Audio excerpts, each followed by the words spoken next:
I'm glad you're not dead. Me too. Yeah. So, hey guys, welcome to the Wonderlust podcast, where we take a deep dive into the unexplained, the unknown, or the unexpected. Talking about. We love everything from the super weird to the supernatural. We sure do. And, you know, if we wonder about it, then we're going to look it up and tell you about it. I mean, we'll tell you about it, but I will be honest, a lot of the things that I end up doing are because I think that my sister would be excited to hear about them. Aww. So, like, we love you, but also I just get really excited to tell my sister these weird things that we've discovered. I mean, same. Oh, my little heart. It's true. I mean, yeah, like I said, everybody else, I mean, you're cool. Yeah. But, We love our listeners. Thank you guys so much for tuning in. But yeah. So buckle up for some stories, for some deep dives, and we're gonna learn about some things that we didn't know before. Mm-hmm. So get ready. Yeah. So what are we gonna learn about today? Well, so I need to preface this with, it very much went with my mood for this week. Heard that. So, yes, I told you I was having a little bit of a rough week. And I really embraced this theme a lot. So my theme for this week is called Spite Houses. Spite houses? What is that? Yes. It is one of the pettiest things you'd possibly fucking do. It is a building literally created or modified to irritate your neighbors. What? Yes, this is a real thing. How is it a real thing? Like, is it someone was just like, oh, they're doing that for this reason, I'm going to call it this? Or is this like a group of people, like there's a Facebook group about it somewhere, you know? I don't know about like a Facebook group. I feel like it might not be quite as common nowadays as it was. A lot of these come from like the 1800s or the early 1900s. And don't worry, I have several like wonderful examples. It's amazing. They did so much weird shit back then. Yes, there was also less strict building codes, which I also think has something to do with this. Mm-hmm.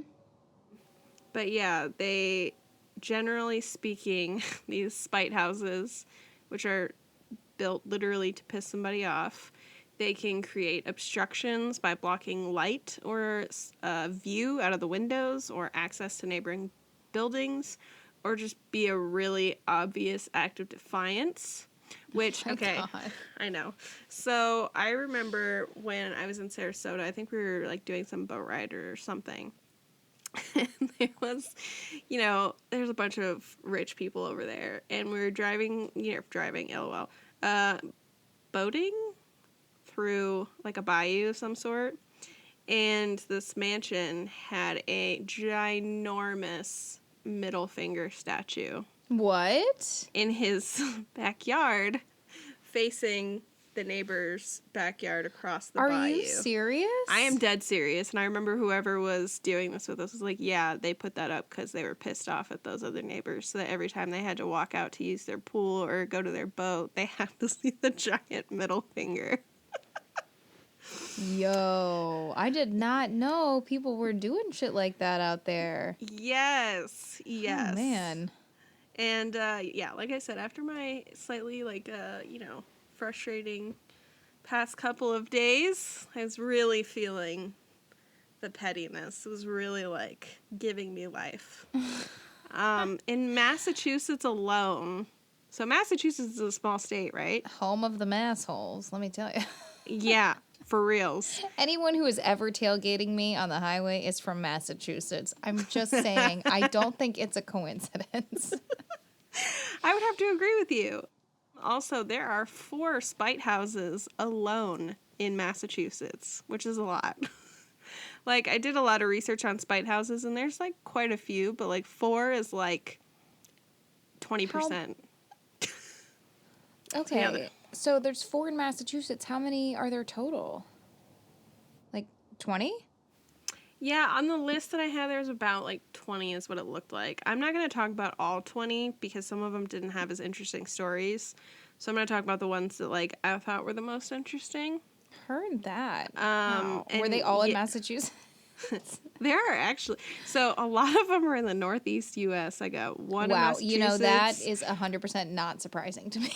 Wait, 2 in Massachusetts and 1 in Virginia and Alexandria. All right. And so, yeah, it's not surprising. Like I said, there were some, but I wanted to go talk about the ones that, like, I could find more info on, Yeah. which made it more hilarious to me. Nowadays, most people just stick to a, more economical version, which would be the spite fence or the spite wall. Piss off your neighbors, build a fence to block their view. I don't even know. Is that even a thing anymore? I think I don't Mom was even saying know. in Florida a lot of the time the spite came from, like, painting your house a color that people didn't like. Okay, that was real. That was Yeah. real. They would get real petty with that shit, and they'd be like, "Oh, you said I can't paint it this color," and then they choose like the shade lighter, and they paint it that, which is not a difference at all from what they originally planned to do. No. And it's so funny because when I think about that, obviously I think about where we, like, lived in high school and stuff like that, but I also think about in Edward Scissorhands. Yeah. The, like, neighborhood, the suburban neighborhood. Yeah, is, like bright pastel colors. Yeah, it's exactly Florida. It is. But yeah, they apparently do spite fences, or, like I said, the spite statue in your backyard facing your neighbors, which that just gives me life. I would think that you would have to have that specially made. You know, it's like, Oh, for sure. It was huge, Emily. It was like, that's what I'm saying. It's like it you was can't taller pick that than up me. at Spencer Gifts. No, You know what I mean? No. Oh my God, that's just so wild to me. I was just talking to a friend about neighbors, like recently, and literally, I'm like, I've never once had an issue with my neighbors. Like, I had one guy who lived above me who he would let his alarm go off from like 5. That's really honestly the only time I've ever had issues with my neighbors. It's upstairs neighbors. Yes. Surprisingly. It's the upstairs neighbors, though. Yeah, and they would let their alarms go off. Like, one guy, he would just, like, let his alarm go off from, like, 5 a.m. to, like, 6 a.m. He wouldn't shut it off for, like, an hour, but it would be going off constantly. So I went up there a couple times, and I was, like, had just crawled out of bed and was like, excuse me, if you could, like, shut off your alarm, that would be great. See, mine was, when I lived in, like, my first apartment, we lived on the downstairs, and the people upstairs, I don't know what was going on, but they would vacuum at, like, 11 o'clock at night. Yo, some people just be living their lives like that, and I'm like, what kind of chaos Do you live in?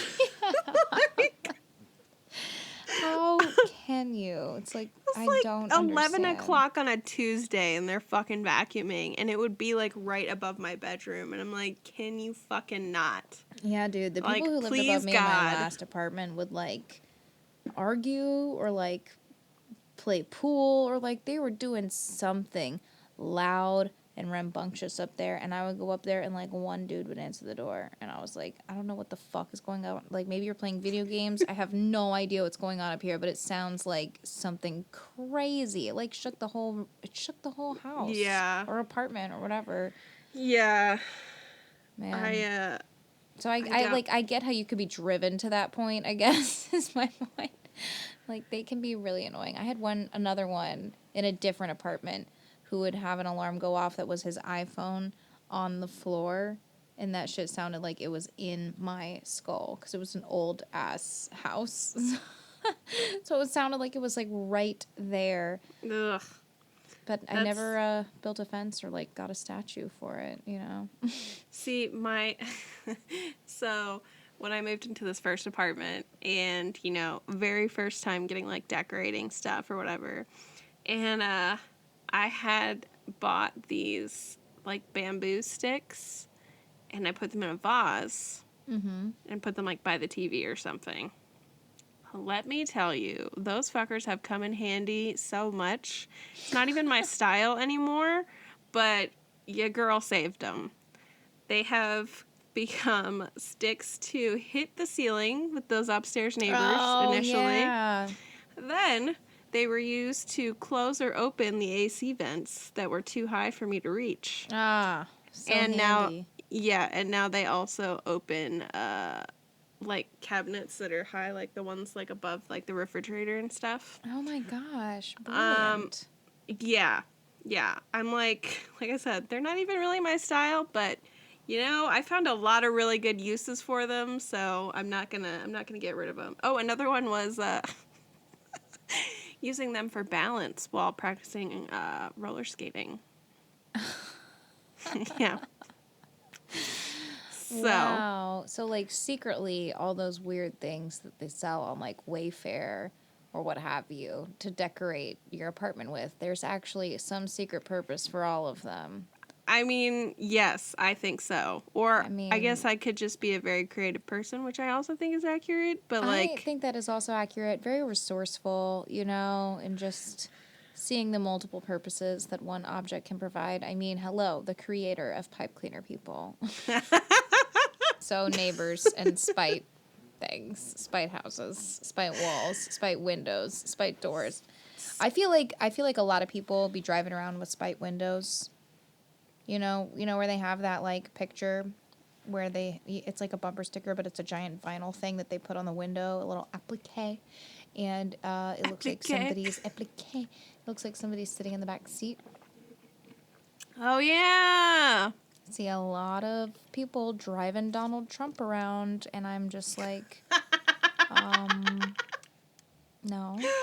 You know what I should do? Okay, so I have this skeleton that I use for Halloween decorations. I'm just gonna sit it in my back seat from now on. Yeah, but have like the window like pulled down a little bit and pose it in different positions, like waving and looking. Oh my god. My friend for Halloween put like a little baby skeleton, like the ones that like have that little loop on the top of their head. You can hang them from something. Yeah. Well, she put it on her car antenna for Halloween. So when she was driving, its arms and its legs were just waving back like, ah. And you're like, so funny.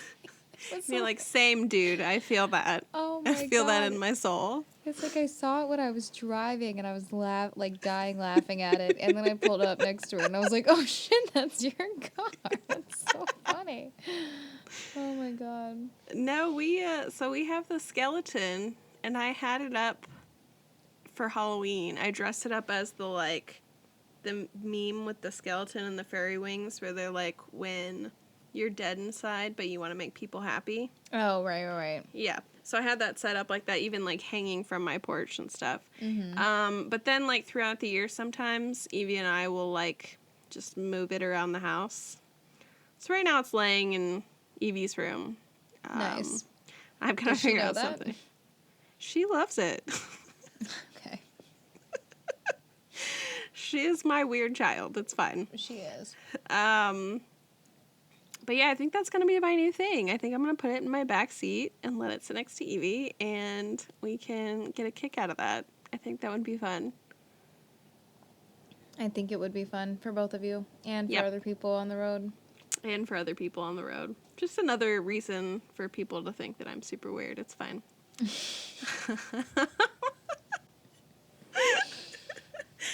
Would you like to hear about some spite houses? I would love to. All right. So, this first one is called the Hollinsbury Spite House in Alexandria, Virginia. Okay? Mm. So, this dude built this spite house to prevent people from using the alley next to his home. This was in the 1830s. It says he was annoyed that the wagon traffic kept nicking his walls. Guys, this is the kind of time people had back then. Like, to build a house. Like, I can't even do, like, a small wooden project. You know what I mean? Like, I watch, like, DIY videos on Pinterest, and I'm like, I could do that in a weekend. I could build a climbing wall in a weekend. Is it finished? No, it is not. I was about to ask. No, I'm waiting for the snow to melt. It snowed yesterday. It's snowing now. I don't even know. But no, man, like like that time and dedication to be like, you know what? I don't like the way the wagon comes through these here parts. Well, I'm gonna because I build a mean, house. in his defense, it was nicking his house. So But apparently, this there's is in the lines. 1830s. Is he I like know. picking it up from a lumber yard? Is he getting lumber delivered for this? Is he milling No, it no, I'm himself? gonna tell you Like, exactly how he did this oh because this is the Lord. funny part. So, he wanted to build this house so that people would stop using this alley. The house he ended up building was 7 feet wide, 25 feet deep, and it's a 325 square foot house. It's two Wow. stories. What IKEA could do with that space. I know, right? He literally just bricked off the alleyway. Like, he just took bricks, bricked up the alleyway in the front and in the back to create this tiny house. But Which there's no roof? No, there's a roof. I mean, it's actually the house is still standing and it's occupied part of the year, and it's actually grandfathered into modern building code. It's also considered the narrowest house in America by Ripley's Believe It or Not. So it is Wow. a functioning house, but he did it by literally just bricking up the fucking alleyway. And when I was reading, it said that he was taking bricks from the alleyway and just slowly bricking it up. I'm like, how did you do that? One brick at a time. I know. Oh my gosh. That's insane. Yeah, How so long did that take though? Still. I'm still caught up on the time because I'm just like and So in where my did mind, he get the bricks from?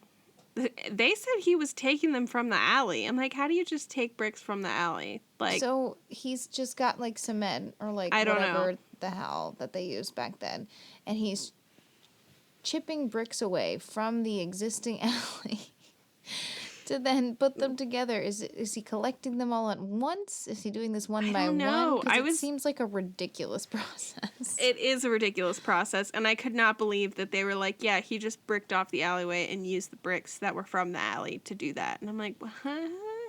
So, in my mind, this is how I pictured this. It's like a 60-year-old man with like a salt and pepper beard, and he's trying to enjoy his scotch in the evenings. And every time he sits down to enjoy his scotch, there's a fucking rumble on the wall. So he finally loses his shit. And every day when he gets home from work, or maybe hopefully he's retired by then? Hopefully. 1830s? If he's 65, in my imagination. Hopefully. But anyways, so he just starts bricking it off every afternoon. Oh, I'll just put a couple more bricks down and a couple more bricks. And I mean, he turned it into an actual house because, like I said, it's still standing almost 200 years later. And they said occupied part of the year. So I'm wondering if somebody uses it a vacation house. Like, I don't even know. Is it in a nice area? It's in Alexandria, which is nice-ish. Yeah. Yeah. But, I wonder if yeah. you can do an Airbnb there. So I was wondering if it was like used for Airbnb or something like that. And if it's not, they should do that because I feel like that would be great use of that. Yeah, I mean, who doesn't want to stay in like the narrowest house ever? And it's in Alexandria. It's right outside of like DC and all that other stuff. There's shit tons of stuff to do. Or at least in my mind, where, I live in the middle of nowhere. There's not shit tons of stuff to do. So Heard that, yeah. yeah. But yeah, I thought that was so funny. And I guess they said that you can still see on the edge of his house before like the start of the front wall, like the lines that the wagons would make on his original house. Yeah. Well, that's a narrow fucking alleyway. It's 7 feet wide. It's not that wide. Wow. Yeah, so I guess that's not ridiculous then. That'd be not that bad. One brick at a time. You could get it Right? done. Isn't Wild. That so, yeah. Okay. So, the next one was a very interesting one for me. It is called the Pink House of Plum Island, or the Plum Island Pink House in Newbury, Massachusetts. Is it plum or is it pink? So Plum Island is the place. Pink is the color. Mm. It is actually pink. All right. So, you ready for this spite house? I'm ready. Get ready for these levels of spite. This 2,100 square foot house was built in 1922, reportedly as part of the terms of a divorce. A woman was divorcing her husband, and he happened to be a lawyer at the time. And part of the terms was that the husband was required to build an exact replica of his house for his now ex-wife. However, in the terms, she did not specify where. So he built it in the middle of the Great Marsh outside of town. He did build the exact replica, and it's identical to the original house, but it was not considered livable in the isolated marsh. And it even had saltwater plumbing. So, this is in what time? 1922. I just need to know, like, how are they making this happen? Okay, If so it's not even livable, how are you making an identical house in the middle of a marsh? because it's a thing that rich people do. Yeah, I guess that makes sense. That's why. Can you imagine being like, so, tell me a story, Grandma or Grandpa, Be like, what? grand person, and they're like, yeah, I mean, one time I was hired to be on this construction crew to build a house in the middle of nowhere for no reason. Right? Like, right though? Yeah, that's so weird. Which, speaking of, slightly related, but not entirely, one of my abandoned house escapades out here, I went and explored this one building, and it seemed super cool. It was pretty big. It had a nice archway leading in. There was like a door. It looked like a couple rooms. It looked like it could have been either a mansion or a church, possibly. There was only one entrance. There was no other doors. There was one fucking entrance. Does that not weird you out? It weirds me out. There's no back door, no side door. All the windows were super fucking high, and there was only the one door to get in, the front. Did you go in? Yes, and then I left pretty quick after that because I was like, I don't like the way that this feels. Feels weird. Yeah, I don't like that vibe. If I have yeah, yeah, I don't know. Right. I wouldn't go in an abandoned house to begin with, personally. Really? I've done it before, and There we go. I got stung by a wasp. I thought I was being touched by a spirit because I was super creeped out. Which is why I am not feeling like I want to do that again. But anyways, yeah, no, but if I strongly believe that it's like if you're somewhere like out in the world randonauticking or like in an abandoned house to take cool ass pictures, like if and you get that feeling of I shouldn't be here, just leave. Get out. Even if you're about to walk into a literal wasp's nest, like I had that feeling. Wait, I forgot to tell you the other part. So I was with a friend, and we were there, and we saw car lights pull up, and this is in the middle of nowhere, so you can see everything from like 5 miles away. We saw car lights pull up, and we're like, shit, let's get in the car. So we get in the car and look back in the rearview mirror, and there's nothing fucking there. Nothing there. I'm not making it up. So do you think it was like ghostly car lights, or do you think they like turned around and left because somebody was there? No, because it wasn't enough time for somebody to turn around and leave, and when we looked back, we didn't see any brake lights. There was no, like, hill or anything. It's all fucking flat out here, so you can see everything for miles and miles. And we saw them approaching from a distance, and we were like, shit, we need to... And so, like, it was off the highway, but you took a dirt road to get to the entrance. Right. And so it was on this dirt road part. Like, we could see the people passing on the highway, but we saw them turn onto this dirt road part. And we were like, oh, crap, okay, let's get in the car. So we're, like, watching, and then we go and get in the car and buckle up, and then I look back, and the lights are gone. That's very bizarre. That whole, yeah, very bizarre. V strange. That place also had a weird pit that I didn't like. Ugh. It was like behind the weird house thing that didn't have any other doors. It only had the one door. There was this weird tower-looking building. And I didn't look into it, but my friend peeked in, and there was just a pit. And then I went over, and it was like this walled up, like square tower thing. And then there's a ledge, and it's just a dark fucking pit. I'm like, what the fuck is this shit? And it didn't look like a well. It wasn't a well. Like, I don't know what it was. Okay, But, this is gonna for sure give me nightmares tonight. you're welcome. That's what I'm here for. Oh, Honestly, my, instinct was that it was, some sort of weird, cult thing. That's what I'm saying. It's like you're in the middle of nowhere. I don't know. Okay, so we went out on a hike at this place where people do mountain biking, right? And we're looking for new trails. And there was this one trail that leads you, under the highway and over this weird direction. People bike through there all the time. You can tell on the tracks and the dirt. It's like people were just there, you know? Mm-hmm. I started to feel real weird about it, and I was like, no, I can't. I need to leave, because I'm just like, maybe it's because I was listening to a lot of true crime stuff last week.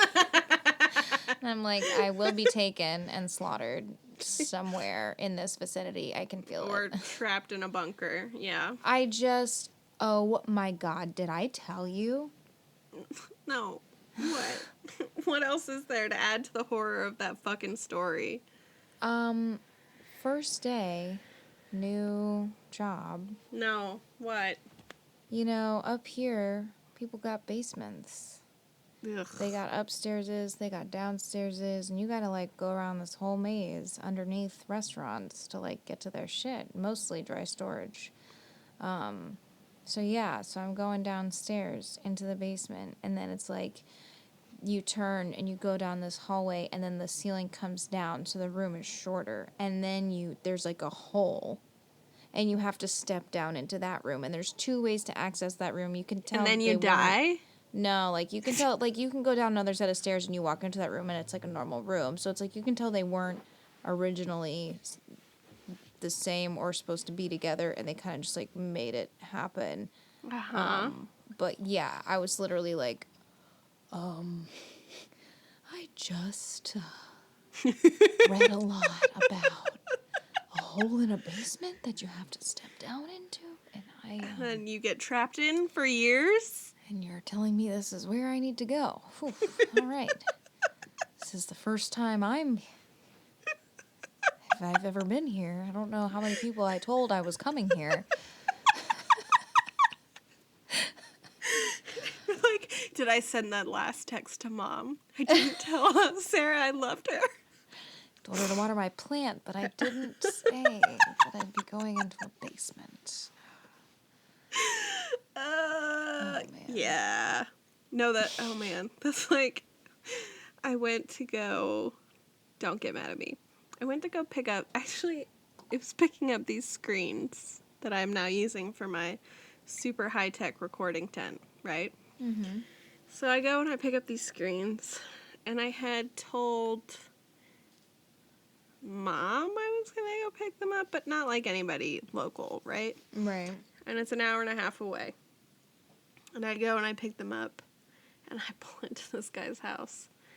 And he's like, I was like, hey, I'm here. And he's like, okay. It's this middle-aged man with a beard and a hat. I'm like, okay, cool. He's like, and he looks around. He's like, are you alone? And I was like, yes. He was like, okay, well, come inside. And I'm like, okay. And then I come inside. And probably, because I was acting super fucking weird after that, he was like, hi, I'm Dave, or something like that. I'm like, you're introducing yourself, I just want to take the shit and leave.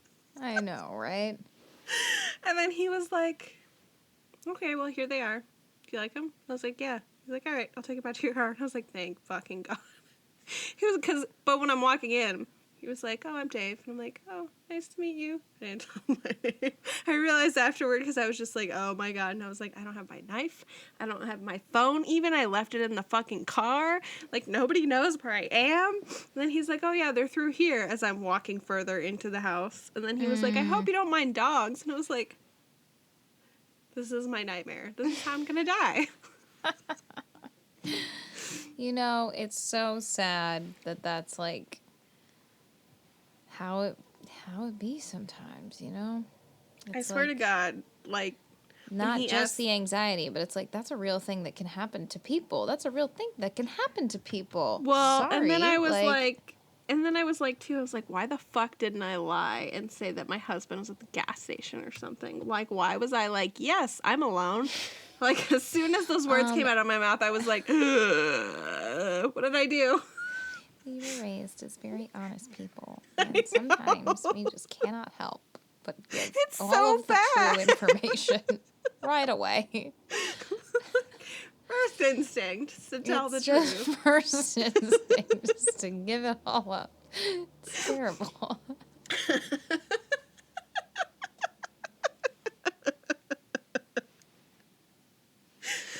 I'm like certain that all of the color like drained from my face, and I do think that's why he introduced himself afterward, because I probably looked like a deer in fucking headlights when he was like, "Are you alone?" And I'm like, "Yes," and I'm like, "Oh no." Why would you ask if somebody's alone? I think he thought maybe I would need help, but they're really light screens. They're not that heavy, and like maybe he thought that somebody was coming with a truck, and my car looks small, but it holds a lot surprisingly. Okay. But still, that was, so that was my most recent feeling like I was going to brush with death.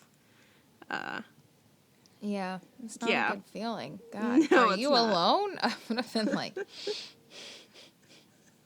Well, I was like simultaneously like freaked out and like, God, Sarah, you fucking dumbass. Why did you say yes? Why didn't you say, oh yeah, but my husband's waiting for me or some shit? Like, come on. man, it's a lot to unpack from that, but I mean, I know, but that's what. but it's just, you know, it's like, yeah. Oh, Yep. So, lesson from that is I need to get better at lying, apparently. yeah, don't we all? And I mean, that probably sounds really we're too good at telling the truth, okay? In case you haven't noticed already, by all of the embarrassing things we've already unpacked for everyone. Yeah. It's a little, you know, it's like we need balance in the universe, all right? Anyways. Ooh, okay. So anyway, sorry. To get back to the Plum Island Pink House in Yes. Massachusetts. So this was the house that the husband built an exact replica during the divorce, but in the middle of a marsh on the outside of town with saltwater plumbing, right? Mm-hmm. People apparently did end up living in it, but it's been vacant since the early 2000s. It's very picturesque. It's like this cute little pink house right on a fucking marsh. And you can see like the marshland behind it, and then like the sunset. Like, we're gonna have to include pictures because it is very fucking cute. Wow. The locals love it and are trying to save it from demolition. So in 2012, it was sold to the Parker River National Wildlife Refuge in 2012, sorry. Because they're doing wildlife preservation out there, and since the house could possibly be a danger to wild animals, I guess is what they're arguing, they're trying to demolish it. But the locals, it's funny because I was reading this article about this chick who like grew up in the area, and when she was a kid she thought it was like this spooky old house, and then she talks about how like over time you get so accustomed to seeing it, and then it becomes that familiar thing, and then it becomes that, oh, I kind of love it thing, you know what I mean? Yeah. And she goes on throughout this article to talk about how she wanted to try and buy the house, but actually the house was going up for sale for like fucking $395,000. Keep in mind, like, it has like, they said in the article, it has quote unquote good bones, but it's been abandoned since the early 2000s. Like, there's Wow. mainly birds living in there, and they still want to sell it for $395,000. Jeez. There's So there's- mainly birds living there. I mean, honestly, so there's like a whole website dedicated to Save the Pink House. I think it's savethepinkhouse.org or savethepinkhouse.com. Like I said, the locals in this town of Newbury, they love it. It's like a little attraction. It's something that they like to see in the little horizon. Like I said, I do think it's very picturesque and it's very cute. And like I said, this was the main story. We said it was this weird spite house from the terms of the divorce. However, in my Googling adventure, I did find one article, only one, from Apartment Therapy that claimed that it's actually not a spite house. The article claims that the house was built by a lady called Gertrude Cutter for her son. Another Gertrude. I know, good old Trudy. Although Oh I don't my know gosh. if this Trudy had good intentions. So the claim is that this Trudy built it for her son and his new wife as a gift for them because their marriage was on the rocks. So give them a house. I mean, like 2,100 square feet, I guess that's nice and big, but In the middle, middle of nowhere? That sounds Yeah. pretty spiteful, actually. Maybe maybe it wasn't for a divorce. Maybe she was like, "Oh, your marriage is failing. Try this one on for size. I know. I'm gonna give you a house, but I'm not gonna tell you where it is." Exactly. And so the story in this article was that the lady gave it to him because their marriage was on the rocks, which, like, I mean, is it supposed to be isolated so you spend more time together and then maybe like each other? Again, But really, that another way to end a marriage. Yeah, like hardcore. Just doesn't seem like a great idea. No. And so, the person who wrote this article said the wife stayed in the house for 12 days and nights with her son in this marshy area outside of town, saying that the wind was rattling through the whole house before saying fuck it and taking her son to go stay with her mother in Salem. And then the couple actually divorced in 1934. However, like I said, this was only one article and I could not find anything to corroborate that story. So I don't know which story is true. Either way, like you said, I do think either motive is somewhat spiteful. Yeah. I don't know about that. I don't know about that. Right? Sounds like controlling mother-in-law vibes. Yeah, that doesn't sound like a You're not gonna get divorced. Here's a fucking house. You guys better work it the fuck out. Yeah. Goodbye. You know, like, whew. But Pulling yeah, out the old pink house on the marsh card. I don't know how, but I'm gonna find a way to use it. You thought that Wild Draw 4 was as bad as it got out there, you know? Stop it.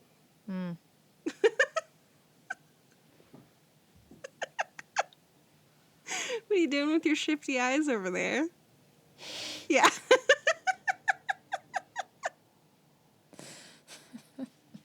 I see you searching for something else to say.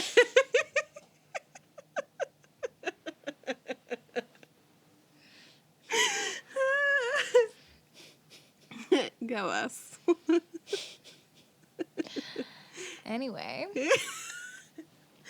All right. So the next spite house is another one in Boston, Massachusetts. Well, this one's in Massachusetts still, but it's in Boston. Boston. This one's called the Skinny House in Boston. Okay? Another skinny house? A lot of these spite houses are skinny houses, it seems. Probably should have seen that one coming. But. So this one came about from a Civil War era disputed inheritance between two brothers.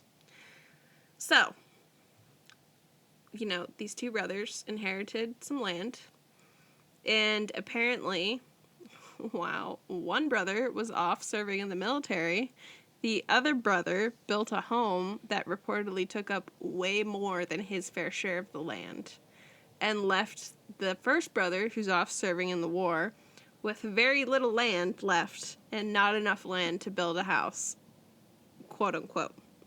And this motherfucker's like, oh, you don't think that's enough room to build a house? I'll find a fucking way to build a house on that shit. So the other brother comes back, and he built a skinny-ass house to block the brother's view from sunlight and to ruin his view from the house. Wow. There's some good pictures of it. It is 10 feet wide and tapers to 9.25 feet in the rear. It is 30 feet deep, and it is 4 stories. Yeah. Wow. So he made sure to block, like, all of those windows on that side of the house, and it's built, like, right up to it. Like, wow. Yeah, it's great. Don't worry, I'm gonna have a bunch of pictures, because these houses just really give me life. This is considered Boston's thinnest house. And the skinny house doesn't even have a front door. It can only be accessed through a side door that looks more like a window. Yeah. Fun fact. It is currently a residential home and privately owned. The owners were quoted as saying, "We had a party of 10 one New Year's Eve, and when one person has to go to the bathroom, everyone has to move. Instead of doors, we have floors between each space. When a guest stays over, we put a mattress down on the closet floor. Except for sleeping in the closet, they seem to like it." Wow. Wow. So, fun fact, if you're friends with these people and you want to go visit, they're going to put you in the closet every single time. That's pretty funny. Harry Potter vibes much? I don't know. That's a little more Narnia. Or Narnia. No, Narnia's a wardrobe. Yeah, that's closety. He literally lives Cupboard in the closet under the stairs. Yeah, whatever. All right. Whatever. Closet. Sassy sister. Yeah, I thought that was hysterical. Yeah, the one brother built it, and he took up most of the land, thinking that the other brother just wouldn't be able to do anything with it at all. And this brother's like, oh yeah, well, fuck you. I'm gonna find something to fucking do with it. Yep. This is the pettiness I live for. Don't we all? I mean, I feel like I'm not actually that petty, but, you know, I do love reading about it. We can't afford to be that petty. No, that's very true. But, boy, do I love reading about it. Just gives me all the tea. So the last one I want to talk about. I'm interested to see if you've heard of this one, because I think that you have. This is a more recent spite house, which I love. Okay? So, Planting Peace is a charity organization, and it is known for helping and supporting LGBTQ folks, right? Mm-hmm. So, they purchased a house across the street from the Westboro Baptist Church in Topeka, Kansas in 2013.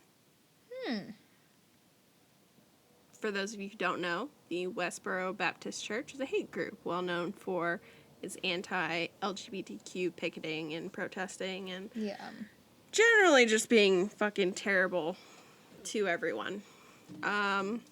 So this charity organization, Planting Peace, purchased the house and had it painted to match the colors of the rainbow pride flag.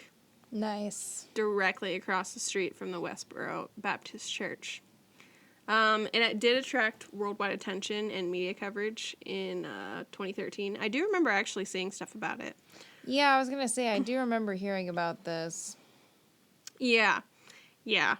And then in 2016, the same charity purchased the house next door and painted it the colors of the transgender pride flag. Nice. So those are both sitting across the street from this infamous hate group. And the house provides shelter for volunteers and a community garden. Aw. Yeah. And apparently, in Topeka, Kansas, they don't have homeowners associations because they wouldn't be able to pull that shit in Florida. That's for sure. I mean, yeah. It's funny because I was talking to one of our friends that still lives in Florida.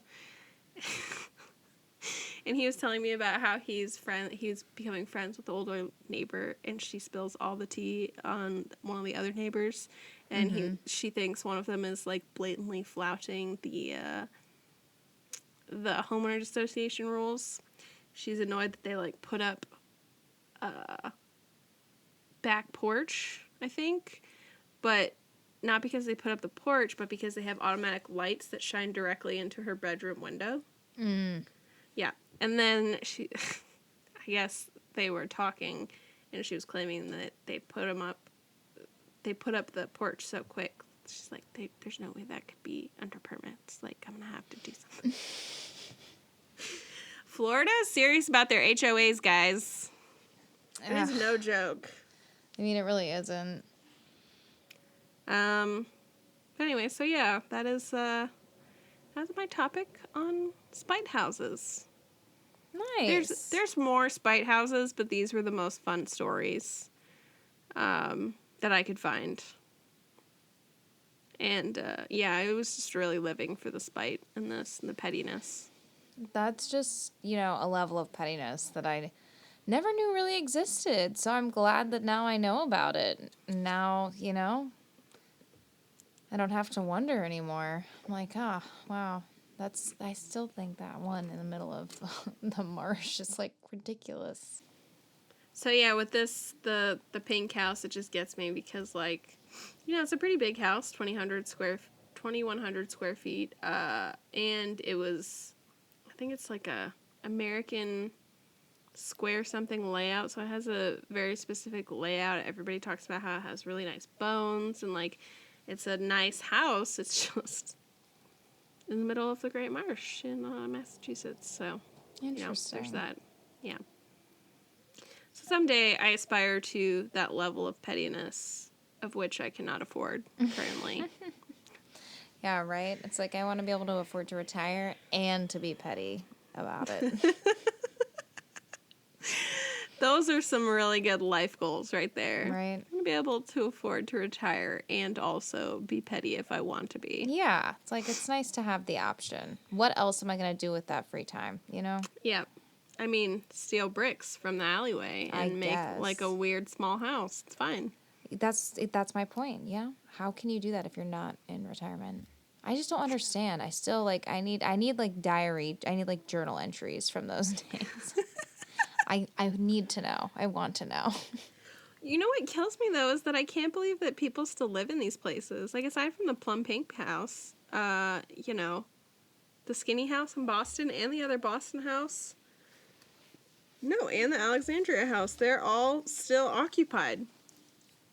I mean, that is very interesting. I think it's a commodity thing, I was going to say, I'm not going to lie, that's definitely something that I'd be like, what the fuck is this? This is intriguing. Right. I think I'm a mess with this. Yeah.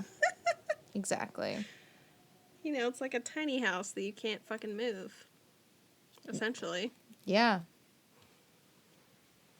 It's a great excuse to go to IKEA. I know, right? Yeah, I just really was living for that pettiness this week. Made me happy. Well, that was a lovely topic that I did not know existed until just now. I'm surprised you hadn't heard of it. I don't know. I always think that you hear about the more stuff than I do. I just didn't know it was a thing. I mean, I don't know if I'd heard of it. I don't know. I don't feel like I have. I don't know how I heard of it, actually. I think it was like one of those things where I was like... So sometimes when I look for topics, I just Google like weird mysteries or weird stories or weird Wikipedia pages, and I think Spite Houses was one of the weird Wikipedia pages.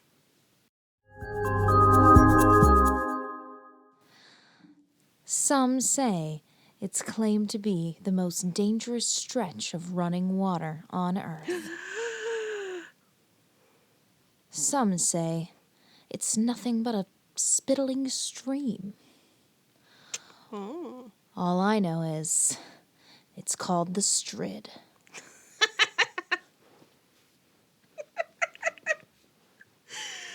That was amazing. Thank you so much.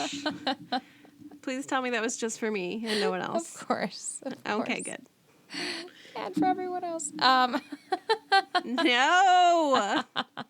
Let me claim it. Oh my gosh. That was perfect. Although you didn't do a British accent, and I was a little disappointed. You know, I'm going to ease myself into the embarrassment levels here, you know? Why? We already started off strong. Oh boy, we did, didn't we? So tell me about the Strid. That's not the Stig. It's not the Stig. No, it's the Bolton Strid, which is a part of the River Wharf at Bolton Abbey in Yorkshire. Yorkshire. Quite. We're going to ignore that. Yeah. Yeah, see? Talking about embarrassment levels. Proving my point. I don't know. I feel like my embarrassment levels are way higher than yours are okay. Some say she feels like her embarrassment levels are way higher as was your R.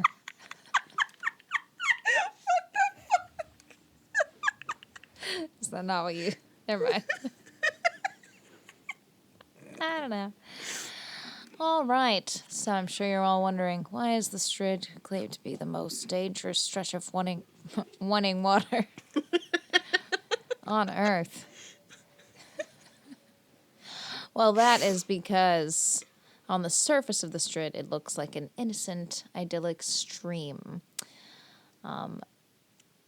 Yes, it is idyllic. It is quite idyllic. It is something out of Lord of the Rings. It is just a majestic masterpiece, and it's been there for quite some time. There are stories about the Strid that go back to the 12th century.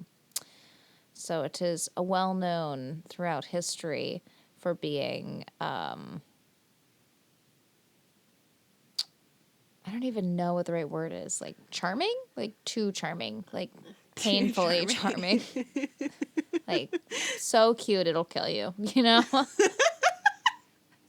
So, like, me, right? Yeah. Right. That's... What's the term for that? Deceptive? Deception. Lies. Lies. Deception. Yes. I don't know. I can't think of a word right now. But so, yes, it looks very beautiful, very peaceful, calm, and it looks very much like you could just hop right over it, which is kind of where they think the name for the Strid came from. You know, in Old English yore, they would call it a striding place.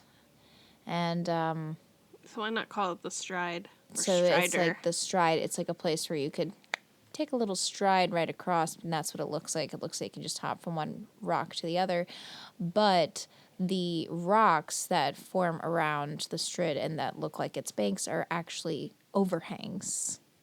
And so the river Wharf is actually a really wide river. I mean, you know, like where where the Strid is just a section of the river about, I think it's like 100 yards or so up from that area. The river's like 20 or 30 feet wide, and then back down from where they film, either like another mile or mile and a half from like where they film, it opens up back up again. But even there, it like opens up, like it's like there's no waterfall, there's no rushing water, it just opens up. So the river, when it's going through the rocks, it actually turns on its side.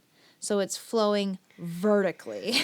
What? Yeah, it twists like a little Twizzler and twists up and goes in between the rocks vertically. So where, you know, the Strid is, it goes up to like, they think it's like at least 30 feet deep, but there's really no way for them to tell because as it turns, it's like carving through these rocks and has been for so long that the currents are super rapid.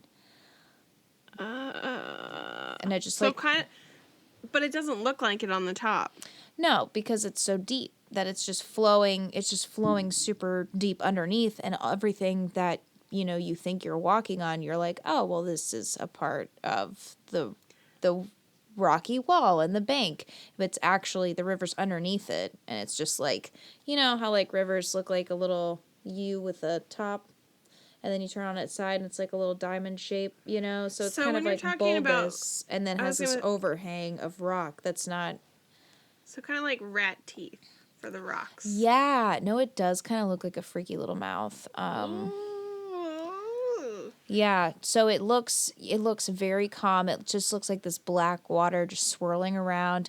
There's like a couple parts where, it's got a little bit more oomph to it. But it's not like water rapids like we would think of in like, where are the water rapids in the U.S.? I don't know. Around, I don't know. Around. Correct. It's not For some something reason, I I wanna ever say, have the like, desire to do, so. Colorado or something? I I don't feel know. like Colorado's like a place for most things outdoors. And I feel like they have it in New York too. Probably, yeah.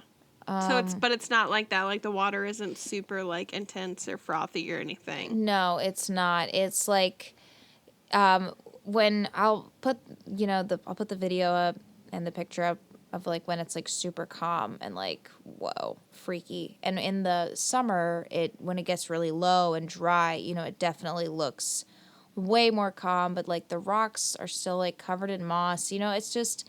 It's basically like if you slip, you will get sucked under. Like the way that the currents cut through the rock, it's like there's no riverbed beneath the surface. It's just going to pull you straight down into these like caverns that it's carved out because it's now turning vertically. So the whole thing is just twisting and going down underneath.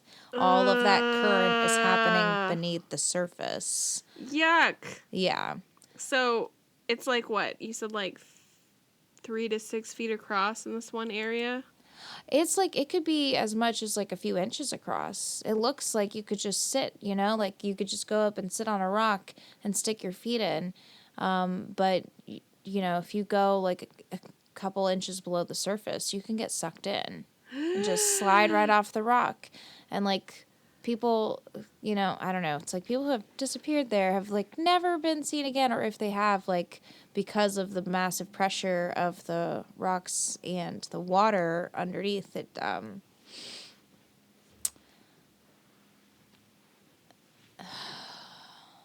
What? the word pulverized was used in several. Pulverized? That's just how intense it is, It's like, and they, like, when they talk about the caverns, they're like, you got to think about, like, a rock in, like, a washing machine and just constantly being, So there's, like, all these weird bulbous caverns that are in there. And so if you get sucked in, it's like you're going to be like that rock. Yeah. There was one article that was That like, sounds you would be terrible. unconscious before you even hit anything, because of how fast it is, like how intense the pressure is. Well, that part, I guess, is at least a small mercy. Like, ugh.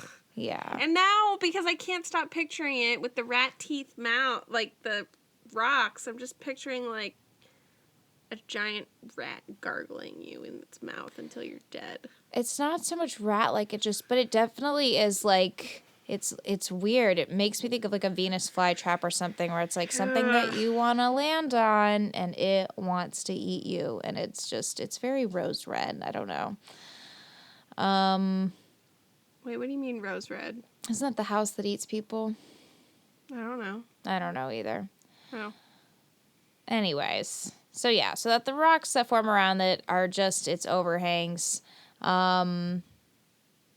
So, but it looks like the rocks, it looks like a shore, but it's actually just overhangs for this deep, dark, intense tunnel river. It literally just looks like a little babbling, streamy brook situation, and that you could walk across it. You can't see the bottom of it. It's just black water. So it's like if like the stream on the side of Mom and Dad's house just had black water, and you're like, oh, well, it's just dark water. It's just like some sort of sediment. And you go to step over it, and it's like... Also, I hate that sound effect a lot. I'm so sorry. Ugh. Yes. So there are the claims of that are... there are claims that falling into the Strid has a 100% fatality rate. What? So, like I said, the stories of the Strid date back to the 12th century, but there are some other stories as well. In 1943, there was a young artist who lived near Bolton Abbey who was inspired by the idyllic beauty of the Strid. He went to the river to paint it and was never heard from again. 11 days later, they discovered that his body had been pulverized at the bottom of the river farther downstream. I know, I'm Pulverized. sorry. I shouldn't just have brought it up don't before like it came up, it. but Ugh. yeah, it's not a great look. Wait, so you sent me the pictures, didn't you? I did. And there's like a video. Let me look.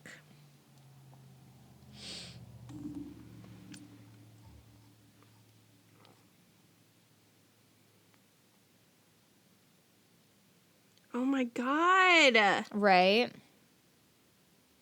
It does. It looks like it's something in fucking the Shire.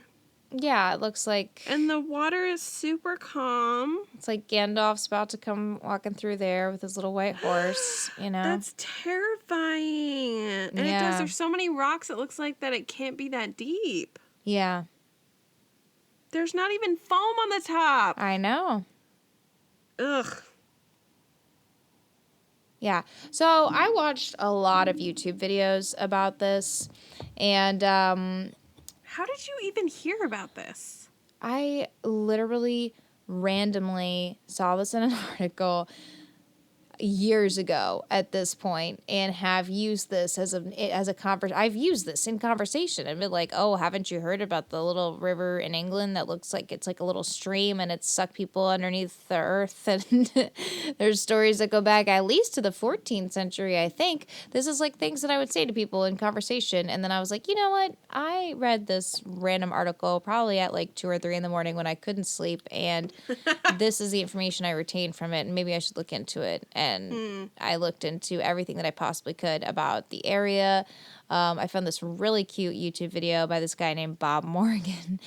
It was very well done and very informative. And it gives you, he walks around and gives you a tour from Burnsall to Bolton Abbey, I believe. And it's very sweet. But yeah, so you get to walk the whole trail that starts at the monastery. Yeah. Is that how you say it? Yeah, that's how you say it. I guess unless you were English, maybe you'd say like monastery. Sure. That seems weird. I don't know. I have no idea. Anyways, so the trail starts there and we'll go up around near the Strid and then it comes back in a loop, right? So he takes you on that little trail that starts there in Bolton Abbey and so you go up and you kind of see like the view of the whole area. So it's just interesting if you're interested in that area. Like, I'm weirdly intrigued by this whole idea and would love to go see it, but also, like, terrified.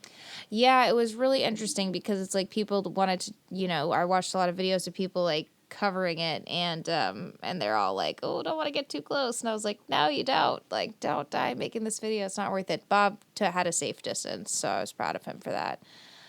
There's also these stepping stones that are by the monastery. I don't know. I don't have it. It's monastery. That's how you say it. Is it? Okay. In American, yeah.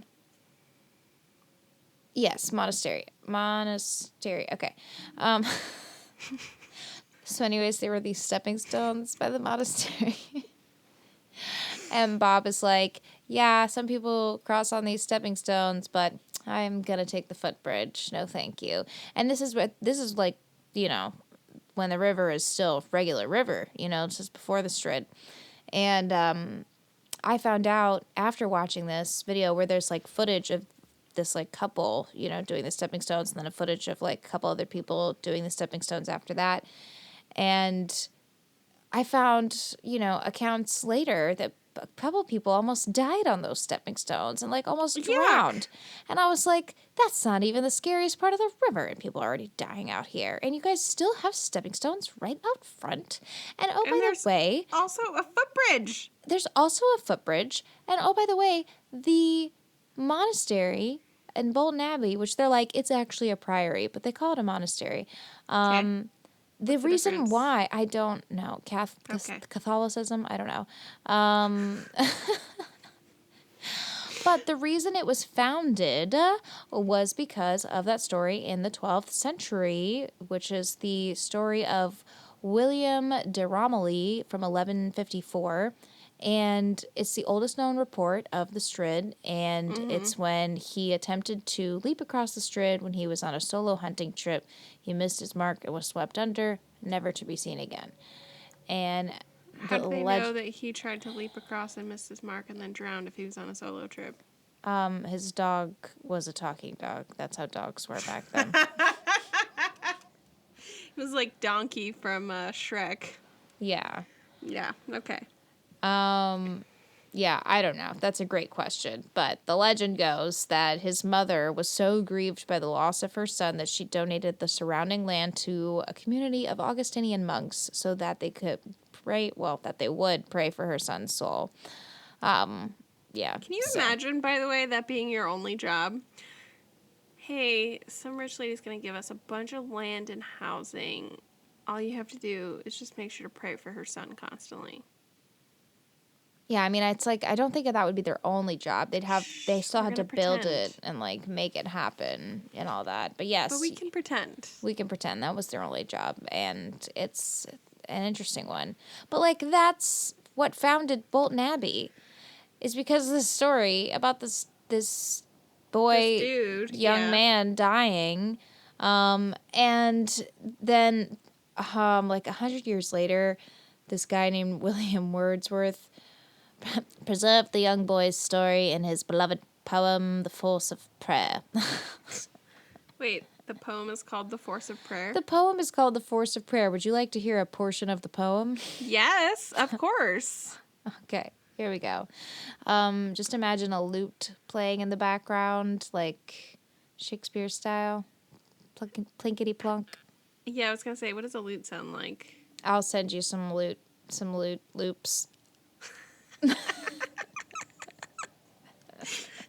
shouldn't have found that as funny as I did, but it happened. All right. Here we go. Let's hear it. Young Romilly through Bowden woods is ranging high and low, and holds a greyhound in a leash to let slip upon buck or doe. The pair have reached that fearful chasm, how tempting to bestride, for a lordly wharf is there pent in with rocks on either side. And hither is young Romilly come, and what may now forbid that he, perhaps for the 100th time, shall bound across the Strid. He sprang with glee, for what cared he that the river was strong and the rocks were steep? But the greyhound in the leash hung back and checked him in his leap. The boy is in the arms of Wharf and strangled by a merciless force, for nevermore was young Romilly seen till he rose a lifeless corpse. Spooky. Like Also, a weird. Are they blaming the poor dog for his death? Because Yeah, the that's what dog it was like, sounds nope. The dog It noped sounds like- the fuck out of that yeah, situation, and they're like, and now then- we have to tell his story every day. And pray for his soul. Wow, what about the dog's soul? That dog had a lot to deal know. with after that. He watched his master get sucked into a black mass, Blech. like slurped, like a straw. Yeah. Yeah. So glad we both made those noises. I know, that was probably really bad of us. Oops. So yeah. So I thought that was funny that they still step on the stepping stones and there's like all these incidences. And so there was actually this couple in 1990. Oh man, I'm trying to find the story. I'm telling this all out of order. Yeah. So that trail that I was saying about on Bob Morgan's video, where he like goes up and he starts out from the Abbey, right? Okay, Yeah. so in August of 1998, 29-year-old computer operator Barry Collette and his wife Lynn Collette were hiking along the Strid on the second day of their honeymoon. Oh no, this can only end poorly. Why am I laughing? It's just. It's nervous laughter. So, suddenly, during their hike along the rocky banks of the Strid, the water levels rose as much as 5 feet in less than a minute because of rain from a previous night and a disastrous flash flood. Can you imagine how fucking terrifying that would be? No, I would be terrified. 5 feet in less than a minute? Yeah, that's insane. That's terrifying. So that happened. And then later that week, an estate worker from Bolton Abbey, where the couple were thought to be walking, saw a body in the river, but it just disappeared before he could call for help. Oh my god. Yep. So shortly after that report happened, they had a red Aranac that was recovered from the river, which police Red what? Aranac? Anorak. So they found a red Aranac in the river, and they believed that it belonged to Mrs. Collette because it contained the key to their holiday cottage where they were staying. So the following Sunday, they found Lynn's body that was recovered by police divers, I think like a mile north beyond Barden Bridge near Stepping Stones. It was a mile from where they had started, I think. So then a man named Desmond Thomas claimed that he had seen the face of a man rise out of the water at the Strid, saying the face popped up towards me and within a matter of seconds it had disappeared. What the fuck? Yeah. That's like Lord of the Rings fucking haunted fucking bog shit. Oh, yeah. Yeah.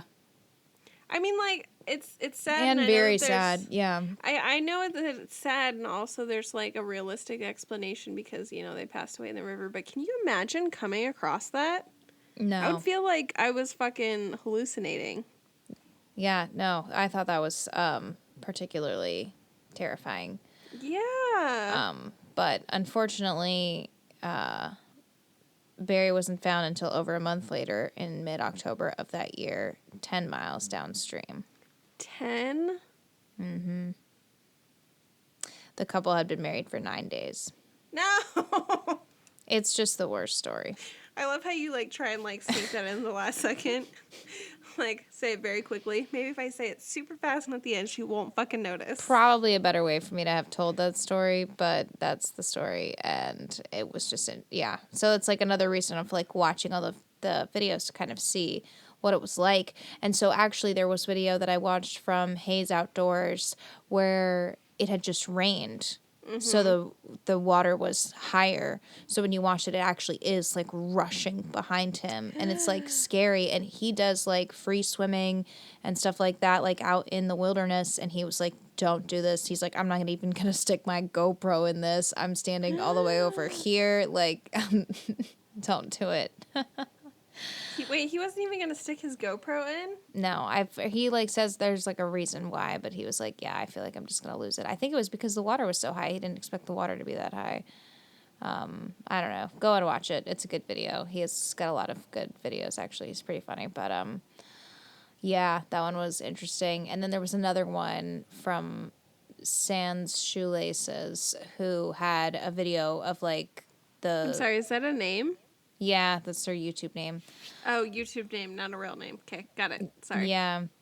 And it shows like the Strid that's when it's really low, and you can see like the beginnings of like these caverns and like the little holes and stuff like that where everything kind of filters through, which is weird and a little freaky looking too. But But yeah, I thought it was interesting the contrast in that, and like, so when it does rain, he was like, yeah, it rained yesterday, so now the water's this high, and I'm like, shit. That looks so, it's like when you see the difference between the two, it's like, damn, this really is, it's just an incredible place, to be honest. And that's one thing that he says in the Hayes Outdoors videos. He's like, it demands respect. And I'm like, yeah, it fucking does. Like, that's scary. Bodies of water are scary. Like, just so you know, it's not a, it's a thing. Like, how much does it take? Like, how much submersion does it take to be, like, sucked into this? I don't know. A couple people were like inches below the surface, they'll get sucked down. You know, some people were like really playing it up, but it's like, and I saw other videos of people kayaking in this rapidy part of the Strid, like the part of the Strid where they're like, "Hi, a lot of people have probably died here. Like, don't." And they still do that shit? Don't swim. Don't jump over it. Don't. Yeah, no, they were kayaking in it, and it was like weird because it's like this happy, sunshiny, like techno music that's like ba ba ba ba ba ba ba ba. Like it's like this weird, crazy, upbeat song playing in the background, and literally like every single one of them, there's probably like 6 of them, I'd imagine, I don't know, they're all getting flipped by their kayaks, and like one guy, his kayak gets ripped out from underneath him and they have to run in and grab him, and it's just like this weird moment where this like happy techno music, and I'm like, this man almost just died. Like, we need to recognize that that's not okay. Like, how did they get, like, did they just pull him out in time or what? yeah, they did, but it's like a struggle. Like, you can tell if the water's really rough, and I just don't understand like how you could do that and not have a death wish. Adrenaline junkies. Adrenaline sold separately. Junkies not included.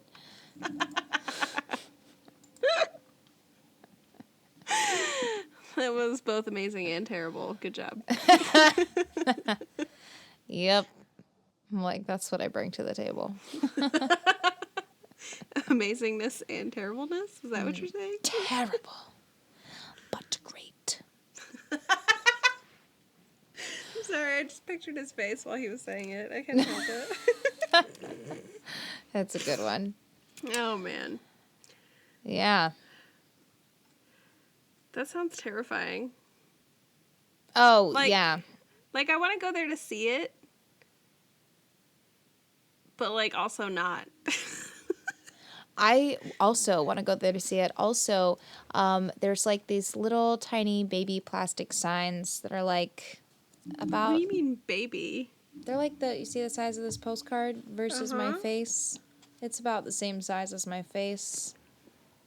That's all that they have that weren't They have them like tacked up on the trees, and it's like, hey, danger, people die here. Don't climb on the rocks, okay? And it's like tacked up on the tree. And one of the videos that I watched, they were like, it's very surprising to me that you can just walk right up to this, and there's no fence, there's no boundary, like you can just like, why walk isn't right there up. like a railing or anything? In the summer, kids are hopping over the rocks. So I'm like, I'm like, so is this really as dangerous as it is? Or like, but a kid died in 2010 in the Strid. I mean, it's just like, yeah, it was a birthday party. That one wasn't. No, it was a birthday party? Yeah, it was his birthday party. No! What? It's like the more you tell me, the worse it gets. God. It's not funny at all. I'm so sorry. I just don't have. We don't know what else to do. So. That was the worst way I could have said that. As I also continue laughing because I have issues. Oh my God. Hope you like dark humor. So sorry. It's terrible. We know it's terrible. Okay. As I can't stop laughing. Yeah. That's so terrible. So it was his birthday party. Also, why are you having a birthday party for your kid at this dangerous fucking place?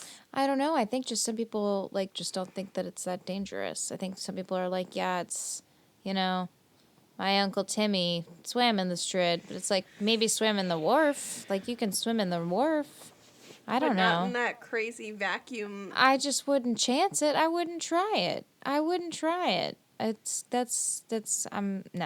good. I'm good. Personally, I'm good. I wouldn't try most bodies of water. I'm definitely not going to try the most dangerous stretch of running water on earth. Like, Didn't you say it was like, maybe not lakes? And then I went to the ocean and touched some sea creatures, and I was like, maybe not. maybe not the ocean. I am down with rivers, and I did say that before, but it's like chill rivers, nice rivers, rivers I can see the bottom of. And Like, springs. and you know, springs. Springs in Florida, they're cool. Apparently, there are parts of Florida that I like. Who knew? I know. Everyone's like, Also- Florida's so crazy. Florida's got crazy wildlife. I'm like, Yes. actually, it's pretty chill. I don't know. Also, like, apparently we're shouting out Florida in every fucking episode that we do. We have like a weird obsession with it. God. So, one of the most common stories. Sorry. If you make those noises again, I will reach through the camera and slap you. So, naturally, with a place like the Strip, there's gonna be some ghost stories. Ooh, yes, I love ghost stories. Yep. There's not really any great ghost stories, to be honest. There's just one. Why would you fucking say that? Well, there's pretty much just one. And then that other one, that Desmond guy who was like, I saw a face pop up out of the That water. one is creepy, I'm not gonna lie. Like, it's not a long story, but that's a creepy enough fucking story for me. Yeah, no, there was another one that said that they saw a couple walking along the Strip, and, yeah, and then they disappeared. And I was like, well, That one gave me goosebumps. yeah. Chills. Like, either you saw someone and they just, or... Oh, that's so depressing. You don't know if it's real or if you just watch somebody die. So anyways, that's the Strip. Whew, that is. Like, I'm intrigued, but, like, intrigued from a distance. Like, Yeah, it's, that's, yeah. I mean, I'm glad I looked it up. I'm glad I looked into it. It's just, it does not sound like a good spot, you know? It looks so beautiful and pretty, but, like, I'm good. The drone footage, that's you exactly know, what I was is thinking. fine with me. That sounds like a great place for a drone to explore for me. Yeah. Yeah. The tiny Ugh. signs, I think, are interesting.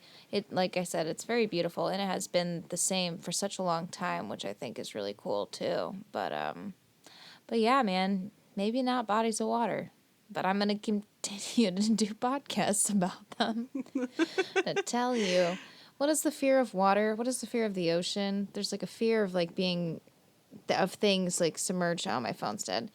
There's a fear of it. I know because I follow the subreddit for it. Of course you do. So I just see this freaky shit underwater all the time to perpetuate my fear of bodies of water and underwater spaces. I like pools. I'm down with a good pool. Yeah, pools are cool. What about, is it Thalassophobia? I think that sounds right. Coping with fear of the ocean. Yeah, I'm definitely afraid of the ocean. Thalassophobia. Thalassophobia. How can you not be afraid of the ocean? So, fun fact. This is slightly related. My friend was telling me about when they lived in Okinawa. Mm-hmm. So, like, in Okinawa, like, there's beautiful beaches around the island and stuff like that. And then you go, like, I don't know, like 20 feet off to the shore. And then it just fucking takes a deep fucking dive. It's like a cliff. Oh my gosh. And it's enough to where the locals think that, like, there are, like, the island itself is built on, like, stilts. Because it's such a steep fucking drop, like, right off the edge. Oh my gosh, that's giving me like I know, right? chills.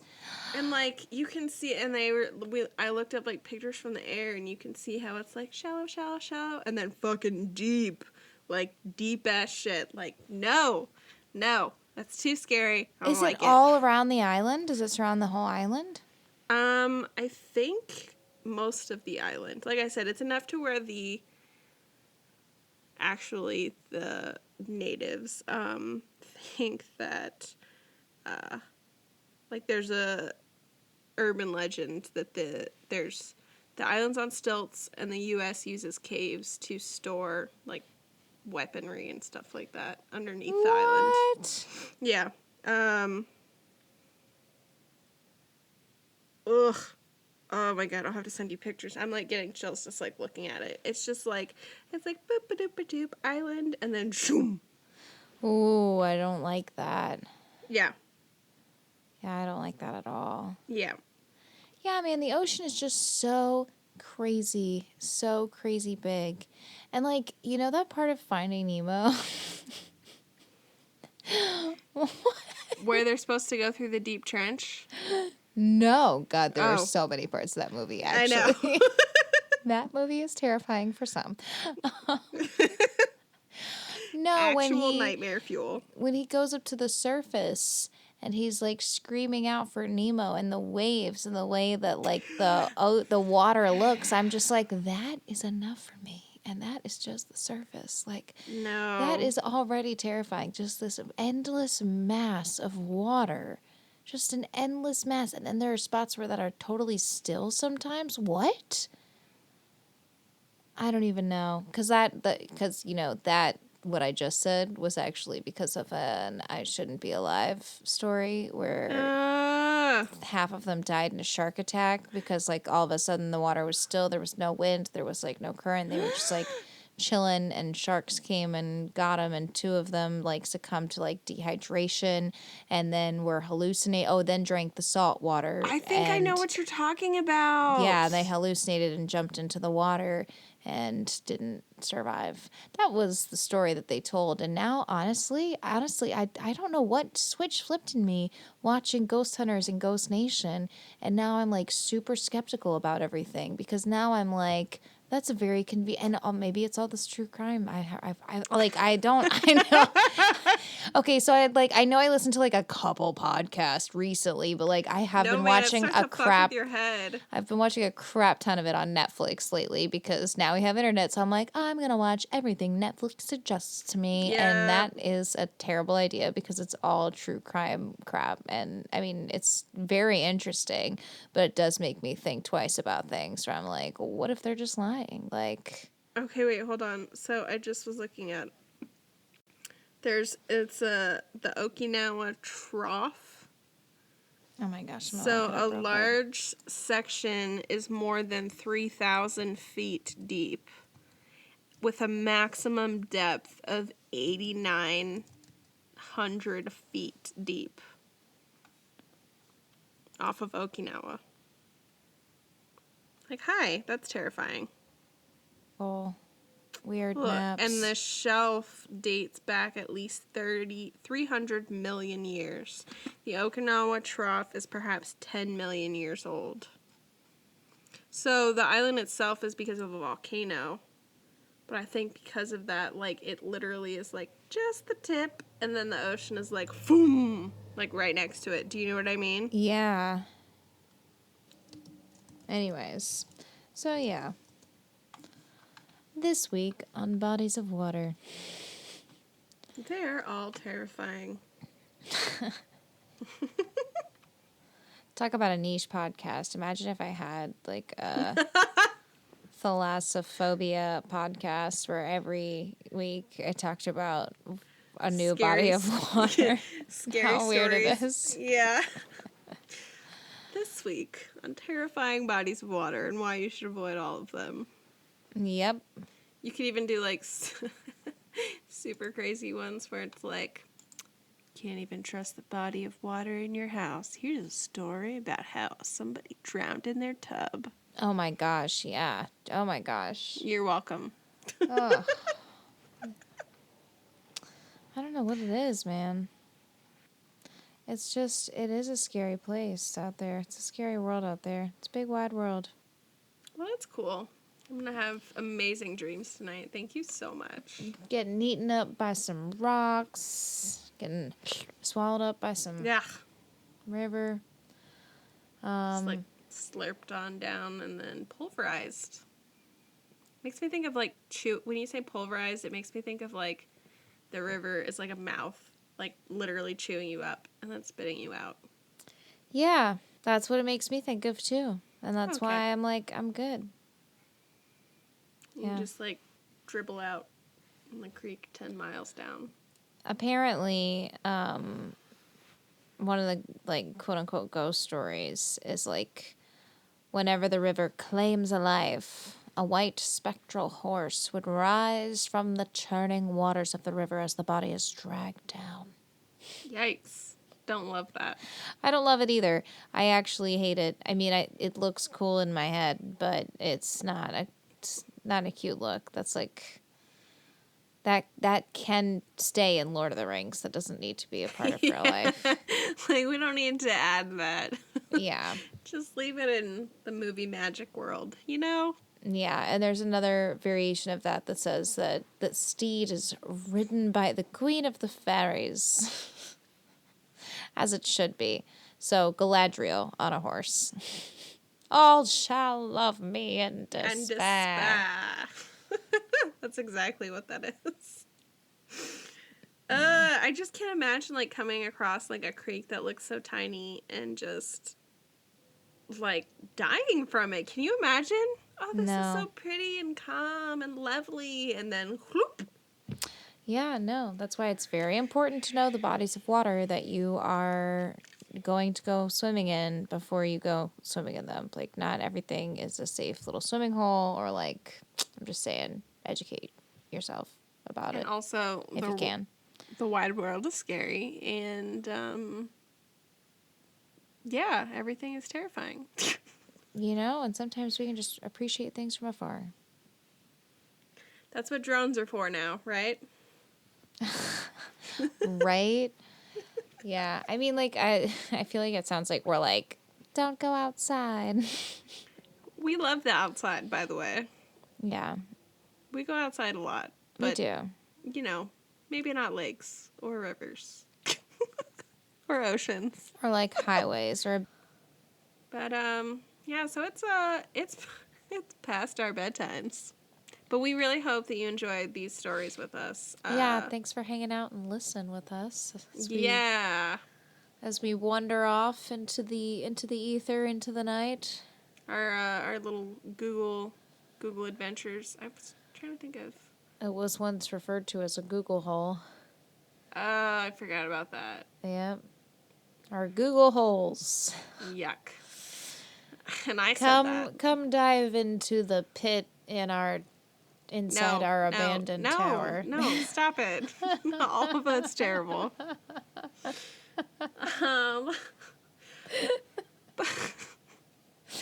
it's like for us every week. We're like, oh, I want to learn about this. And then we're like, why did I want to learn about this? Yeah, honestly, that is what it's like. Yeah. Hey, you know what, though? It's an adventure every time. It sure is. And, you know, we give you the material you need to be able to be the interesting know-it-all guy at a party. So, you're welcome. Stop. We don't condone that personality trait. Sorry. You know, be cool about it. Be like, hey, like one time I saw this article like a few years ago, and it was like, don't you know about like the 14th century person, someone died in like a body of water some one time. And it's this idyllic little looking stream that'll just suck you in and chew you up and spit you out. You're welcome. Yep, that could be you. So, careful what you wish for. Exactly. So on that note, you can follow us on Instagram at wanderlust.pod, or you could also find us on YouTube. We've got videos going up there of our podcasts. We also are on Spotify, Apple, Stitcher, Facebook. You can find us on there. I think we have a Twitter account, and it's at Pod Wanderlust. So we'll see. We're going to continue that experiment. We also have an amazing website Thanks to our lovely life giver, our mother. Our life giver. Yes, we are at thewonderlustpodcast.com. It is magnificent. If you'd love to see a bunch of embarrassing pictures of us, please do check it out. That also we have a- hand selected for you. We sure did. It's not even like they were put up without our consent.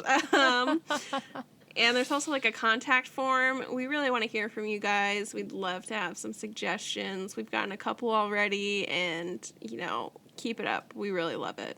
Yeah, it does make it extra fun when we get to find out about things. We're like, wait, what?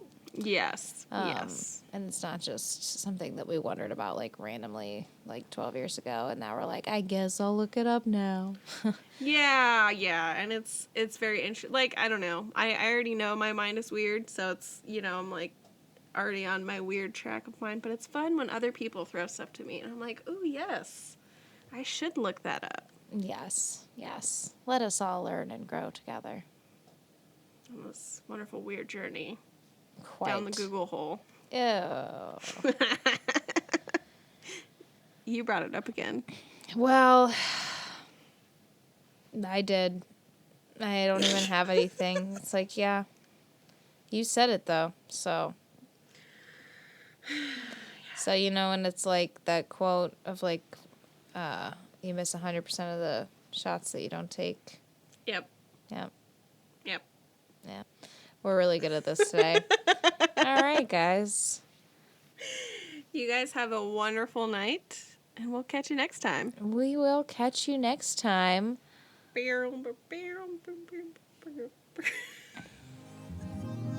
on Wanderlust.